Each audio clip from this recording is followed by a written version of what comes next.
Welcome back to Indiana Newsdesk. Well, for 70 years, growing hemp in Indiana was prohibited. The federal government classified it as an illegal drug, but that's changed, and now more Hoosier farmers are experimenting with the crop.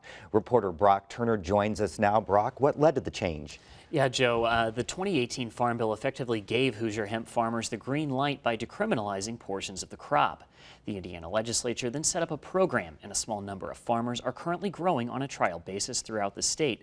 But more are interested, and they're expecting the number of possibilities next year when the trial period ends. With the profitability of corn and soybeans tumbling thanks to things like tariffs and weather, farmers are looking for an opportunity to boost their profits.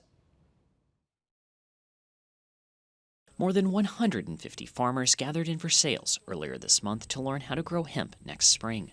Our goal has been to bring this as a diversified income stream to the farmers. Jim Benham hosted the event. He thinks there's plenty of potential in the crop and shared lessons he's learned during his first year growing it. Benham says the process for harvesting hemp fiber, which is used for creating products like clothing and hempcrete, takes fiber strands from the stalk of the plant. Farmers harvest it with traditional machinery, just like they would hay. After cutting it down, it will dry in the field. You can make clothing from it. There's a company up in northern Indiana that's, not sure what car company it is, but they're making door panels. They've been importing it for a long time, made out of hemp. Plastic bottles, everything that we've been dealing with plastic for the last 100 years that we've got scattered all over the United States and oceans everywhere. We can make plastics out of hemp now, and that's all biodegradable, so folks that throw that away, we'll go back to nature. Harvesting hemp grown specifically for CBD production or seed production is different, though. What we are doing is we are taking the floral biomass, the flowers of that plant, and we are pulling out all of the cannabinoids that plant produces. There are several varieties of hemp. Hemp raised for CBD and other oils more closely resembles a vegetable. The leaves of the plant are harvested and its oil extracted. While farmers can get more money for this kind of crop, it's a labor-intensive process that often requires a lot of hands. On top of that, there isn't much equipment or an accepted way to use pesticides on those fields. Plus, the cost of acquiring seeds are much more difficult than corn or soybeans. Despite those challenges, many farmers say they're seriously considering putting a small crop in the ground next spring. They cite declining commodity prices for corn and soybeans as a primary reason. Our goal is to make sure that we get the infrastructure in place to let this happen so our farmers can grow this crop so that they have this opportunity. The infrastructure Petty is referring to are the distributors and producers of raw hemp. Someone has to take the product from those fields and turn it into a more usable form.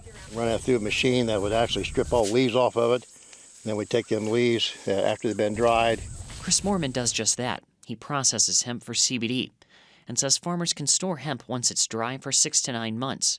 But there is a small window to make sure the crop does not mold. You need infrastructure to be able to get it out of the field into a spot where it is quote-unquote shelf stable.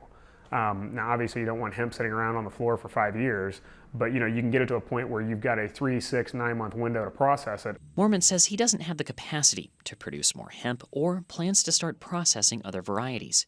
He and other experts caution farmers to make sure they understand what goes into hemp and how marketing this crop is different.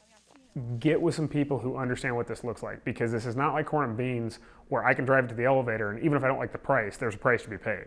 There's a real possibility that I'm afraid a lot of people in this state are going to grow this crop this year and not have a place to go with it because they're not used to marketing a crop like produce. But Moorman agrees with most farmers who have already started planting hemp. He thinks there is a real market available and money to be made. I think it's really important that farmers use their innate conservatism, they use some prudence, and they do some very specific due diligence on who am I partnering with, what does my return look like, what does a downside case look like. In addition to the fact, agronomically, this crop is very, very different than what almost anybody in the state's grown in, living memory. Farmers who want to grow hemp have to fill out this lengthy contract with the state of Indiana before they can get approved. The state seed commissioner will review the applications this winter and can share them with law enforcement and other agencies if necessary. Regulators say these permits are necessary to ensure farmers aren't growing too much hemp or that they're using those fields to disguise prohibited plants like marijuana. All right. Brock, thank you very much. Thanks, Joe.